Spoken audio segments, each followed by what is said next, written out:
그때는 그냥 의료비가 무서워서 신청한 거였어요. 그런데 돌아가신 다음에 주 정부에서 집을 가져가겠다고 연락이 오더라고요. 이게 무슨 일인지 도무지 이해가 안 됐습니다. 미국에 거주 중인 한 은퇴자의 증언입니다.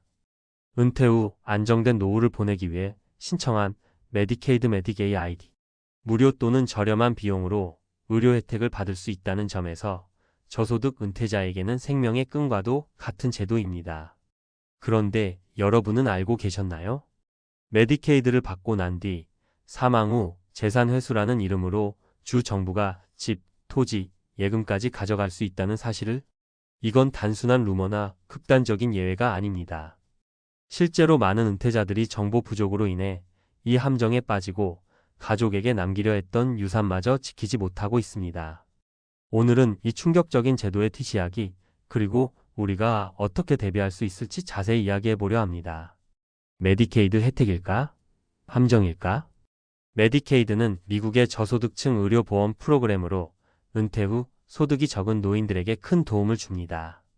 특히 병원비, 간병비, 요양원비 등이 부담스러운 경우 메디케이드는 사실상 유일한 대안일 수 있죠. 하지만 문제는 많은 사람들이 사후 재산 회수 프로그램 이스테이트 리커버리 프로그램에 대해 알지 못한다는 겁니다. 즉, 생전에 메디케이드 혜택을 받았다면 사망 후 주 정부는 주택, 땅, 예금, 심지어 자동차까지 회수할 수 있는 권리가 생기는 겁니다.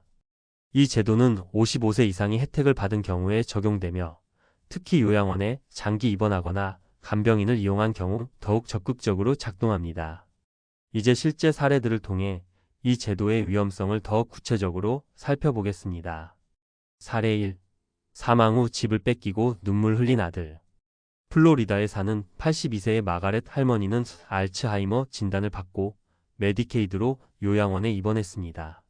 비용은 월 $7,000에 달했지만 메디케이드를 통해 대부분이 지원됐습니다. 할머니는 돌아가시기 전까지 단 한 번도 집에 대한 이야기를 하지 않으셨고 가족들도 걱정하지 않았습니다. 그러나 사망 후 플로리다 주는 할머니 명의의 집에 대해 $75,000의 회수 청구를 했고 이를 갚지 못한 가족은 집을 팔 수밖에 없었습니다. 가난해서 메디케이드를 받았는데 그 대가가 집이었다니 너무 허무했습니다. 사례 2. 명의만 빌린 것도 회수 대상? 뉴욕의 김씨 68세는 미국 시민권자이자 한인 1세대 이민자입니다.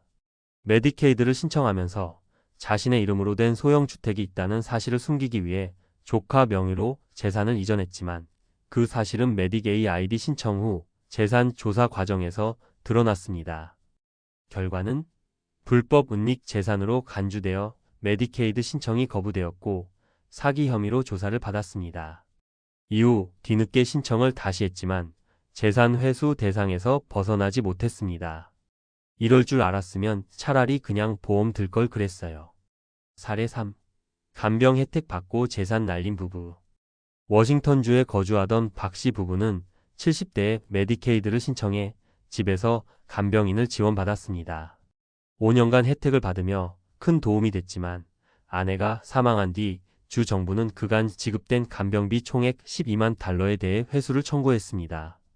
부부는 30년간 살던 집을 담보로 대출을 받거나 매각해야만 했습니다. 결국 은퇴 후 노후를 보내던 집에서 새빵살이를 하게 된 남편은 복지 혜택이 덧칠 줄은 몰랐다며 씁쓸함을 감추지 못했습니다. 어떻게 대비해야 할까? 실질적인 해결책은 이러한 일이 나에게 벌어지지 않도록 하기 위해선 사전 준비가 중요합니다. 다음은 대표적인 3가지 대처 전략입니다. 1. 생전 유언장 및 재산 신탁 리빙 트러스트 활용. 일반 유산 상속보다 한 단계 더 나아가 재산을 생전에 자녀나 배우자에게 신탁 트러스트 형태로 넘겨두는 방식입니다. 이렇게 하면 사망 후 메디케이드의 재산 회수 대상이 되지 않습니다. 전문가와 함께 정확하게 설계하는 것이 중요합니다. 2. 재산 명의 정리 및 룩-백 피리어드 이해. 메디케이드는 신청 전 5년간의 재산 이전 내역을 꼼꼼히 검토합니다. 이걸 5년 룩백 룰 5-이어, 룩-백 룰이라 부르는데 신청 전 최소 5년 전에 재산을 정리하거나 명의 이전을 해두면 회수 대상에서 벗어날 수 있습니다. 3. 장기요양 보험 LTC 인슈런스 고려. 메디케이드에 의존하지 않기 위한 가장 확실한 방법은 바로 장기요양 보험입니다. 초기엔 부담스러울 수 있지만 요양원 입원이나 간병인이 필요한 상황에서 메디케이드를 받지 않고도 비용을 해결할 수 있는 유일한 수단입니다. 마무리하며 가난해서 받은 혜택이 덫이 되지 않도록. 은퇴 후에는 소득이 줄어드는 만큼 어떤 복지제도든 쉽게 손이 갈 수밖에 없습니다. 하지만 공짜 혜택은 반드시 대가를 요구한다는 사실 잊지 말아야 합니다. 메디케이드, 분명히 필요한 사람에겐 큰 도움이 되는 제도입니다. 하지만 그것이 은퇴자의 마지막 자산을 앗아가는 도구가 될 수도 있다는 사실도 기억해야 합니다. 나는 괜찮겠지라는 생각은 금물입니다. 지금이라도 본인의 재산 구조, 명예 상태, 보험 여부를 점검해 보세요. 그리고 필요하다면 전문가의 조언을 받아 지킬 수 있는 건 지키는 준비를 시작하시길 바랍니다. 당신의 노후가 예기치 않은 제도적 함정에 무너지지 않도록 말입니다. 전문가 칼럼. 메디케이드 받았더니 집까지 뺏겼다. 은퇴자들이 반드시 알아야 할 메디케이드 재산 회수 제도의 진실. 은퇴 후 의료비는 가장 큰 부담 중 하나입니다. 미국에서는 이 문제를 해결하기 위한 대표적인 공공제도로 메디케이드 메딕AID가 존재합니다. 소득이나 자산이 일정 기준 이하일 경우 요양원 비용이나 가정 내 간병인 서비스, 의료비 등을 정부가 지원해주는 이 제도는 수많은 고령 은퇴자들의 의료 안전망 역할을 해왔습니다. 그러나 많은 은퇴자들이 간과하고 있는 점이 있습니다. 바로 재산 회수 이스테이트 리커버리 제도입니다. 메디케이드 재산 회수 제도란 미국 연방법에 따라 각 주 정부는 메디케이드 수혜자가 사망한 이후 그 수혜 기간 동안 정부가 지출한 비용을 해당 개인의 유산에서 회수할 수 있는 권리를 갖고 있습니다.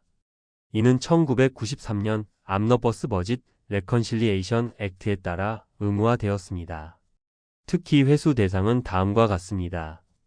만 55세 이상 메디케이드 수혜자, 장기요양롱 마이너스텀 케어 서비스를 받은 경우, 가정 간병인, 요양시설, 의료보조 등을 지원받은 경우, 이런 경우 사망 후 해당 자산주택, 토지, 현금, 예금 등에 대해 주 정부가 청구권을 행사할 수 있습니다.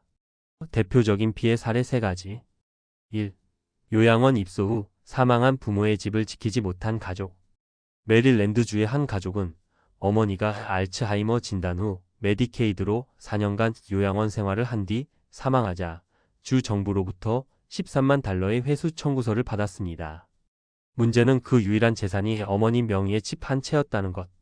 결국 해당 주택은 매각됐고 자녀들은 상속을 포기해야 했습니다. 2. 가정 간병인 혜택 후 청구당한 부부. 워싱턴주의 박씨 부부는 메디케이드를 통해 3년간 가정 간병 서비스를 받았습니다. 아내 사망 이후 남편 명의로 남아있던 집에 대해 간병비 총액 9만 달러가 청구되었고 은행 대출이나 매각 외에는 대응 방법이 없었습니다. 3. 재산을 명의 이전했지만 룩백 규정에 걸린 사례. 뉴욕주의 김씨는 신청 2년 전 자녀 명의로 주택을 이전했지만 메디케이드 신청 시점에서 5년이 지나지 않아 룩백 룰룩 -100 룰에 따라 이전한 재산이 은닉으로 간주되었습니다. 결국 수혜는 지연되었고 나중에는 해당 재산에 대해 회수 대상이 될 수밖에 없었습니다. 메디케이드 재산 회수의 핵심 구조.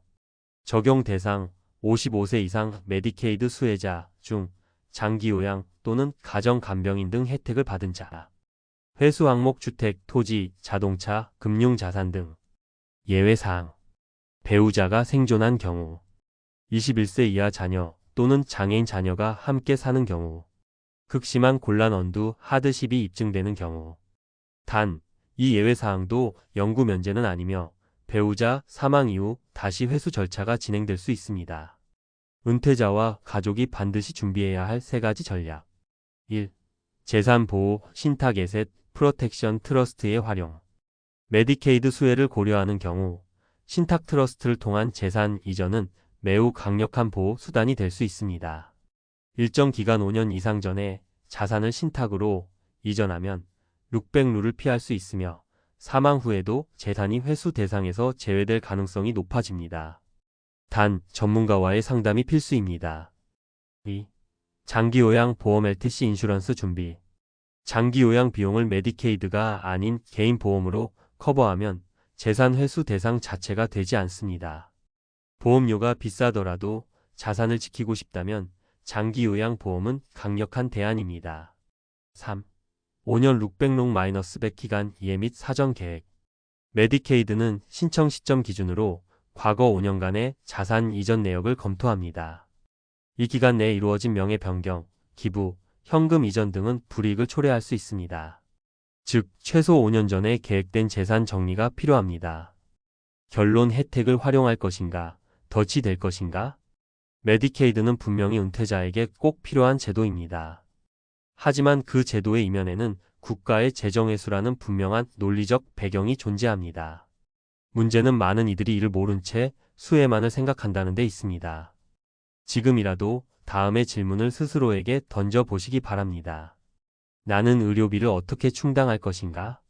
사망 후 남겨질 내 재산은 어떻게 될 것인가? 내가 받은 혜택의 대가는 무엇인가? 노후는 단순한 생존이 아니라 존엄의 문제입니다. 재산을 지키고 싶은 은퇴자라면 반드시 지금부터 준비하고 확인해야 합니다. 필요하시면 이 내용을 한인은퇴자 대상 세미나 자료, 블로그 포스팅형 요약 콘텐츠 또는 유튜브 강의 스크립트로도 변환해 드릴 수 있습니다. 원하시나요?